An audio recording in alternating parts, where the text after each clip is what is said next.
Hey guys, Alex here, AG Automotive, and here today we've got the 2016 Ford Ranger XLT. So let's check it out.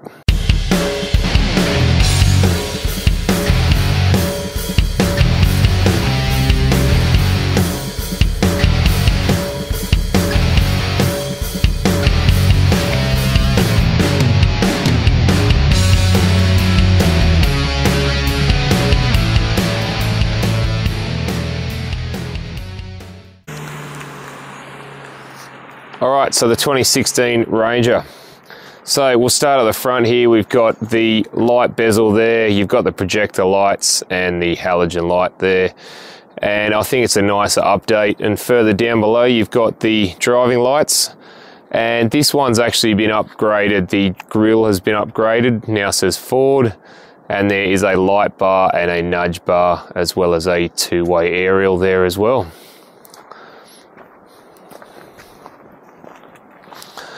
Alright, so the wheels are XD series wheels, and I think they suit the car very nicely, and they're 17-inch wheels, and they've got all-terrain tyres on them as well. Now you do have the 3.2 litre 6 auto badge there.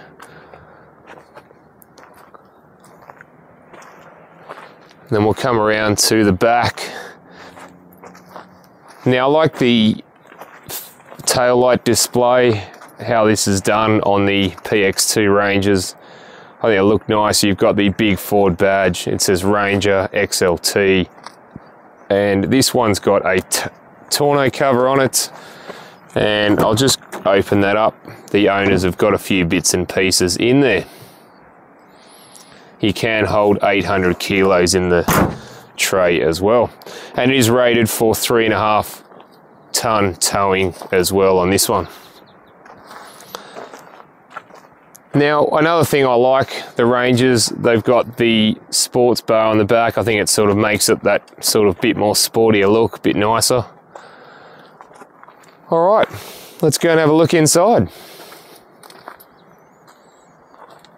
All right, so we're just in the Ranger. So first impressions is they've actually done a really nice job in here. It's sort of little upmarket touches like the silvery trim pieces around the vents there.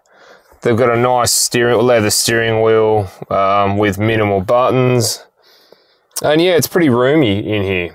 So to the right of the steering wheel, you've got your headlight control and you've also got your fog lights there. You do have your mirrors on the right-hand side there, and you do have a key. This is actually a normal key. It's not one of these push-button start vehicles that they have today. You got unlock and lock, and it's got Ford on the back. So steering wheel, you have some menu controls on the right side of the steering wheel, and you've got some menu controls on the left, and you've got your cruise controls on the right and your phone and audio controls on the left there.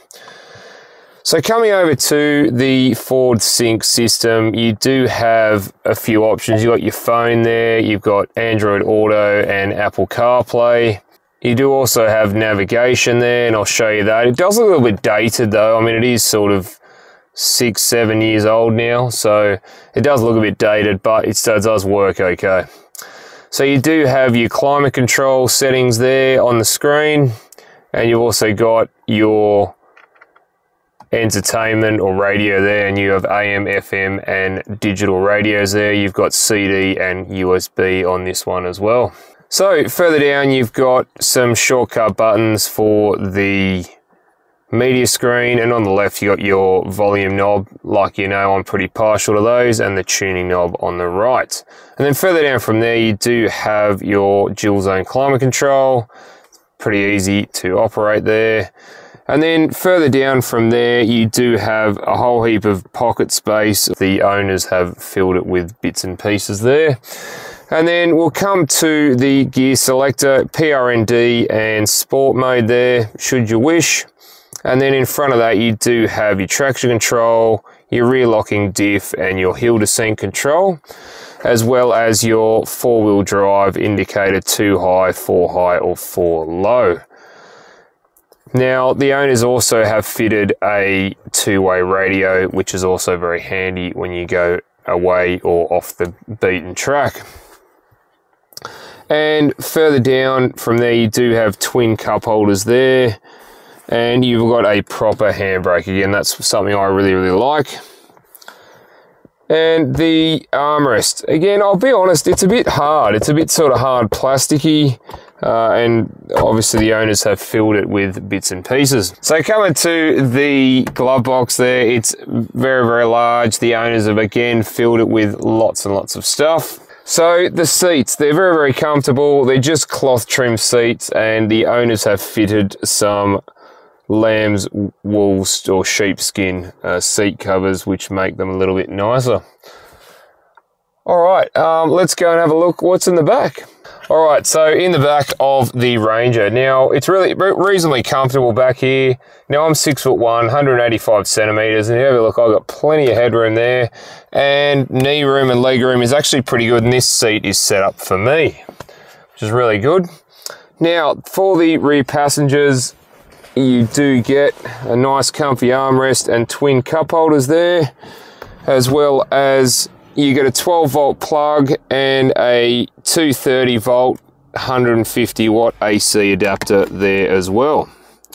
So again, you can plug in your kettle and toaster and go camping. So the seat covers have little pockets in the back, but normally the seats would have pockets in the back of them, and they put a seat cover in the back here as well, so to protect it. All right, let's go and have a look under the bonnet. All right, so just under the bonnet of the Ranger. So here we have a 3.2 litre turbo diesel 5-cylinder, and it produces 150 kilowatts of power and 470 newton meters of torque, and that's mated to a 6-speed automatic transmission. And Ford claims the XLT uses 8.8 litres per 100 kilometers. All right, let's go for a drive. All right, so we're just in the Ranger, just going for a drive. So let's go.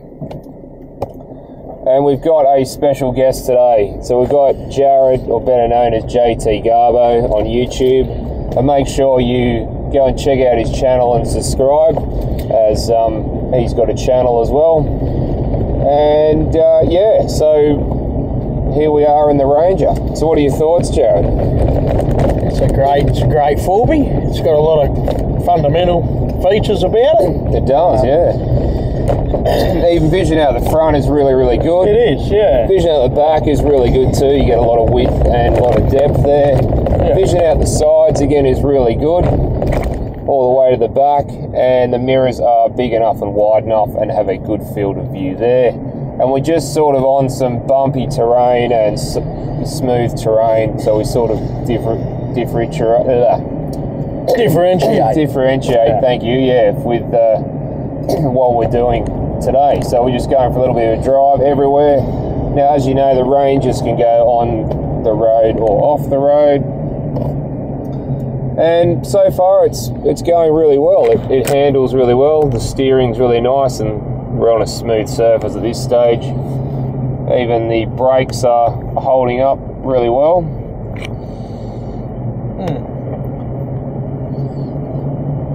So yeah, it seems to be driving very nicely actually, and we'll see how the 470 newton meters gets us up this hill, and it's effortless up the hill from the 3.2 litre.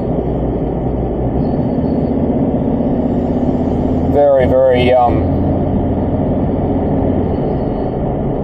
very nice to drive and very comfortable in here. Yeah. And you do have the sport mode if you want to go into sports mode for a little bit more enthusiastic driving. Other than that, yeah, it's quite nice in here. And it sort of soaks up the bumps reasonably well, wouldn't you say, Jared? Yeah, definitely. Right, so we've just come onto a more coarser surface. We're just going to see how the Ranger handles. We're only at low speed, and that's what a lot of people will be using these cars for. And you know what? It's handling the off-road very, very nicely. Actually, I'm pretty very impressed. Smooth. It's still quite smooth. Yeah, even when you get into it, yeah, it's still got grip. And we're only in two-wheel drive at the moment. But it is nice and comfortable. It is soaking up the bumps rather well, which I'm pretty happy with. Alright guys, thanks for watching, and that's the Ford Ranger. And don't forget to like and subscribe, and check out Jared's channel as well, and I'll see you guys in the next one. Thanks for having me. No worries, Jared, you're welcome anytime. Alright guys, catch you later. See you.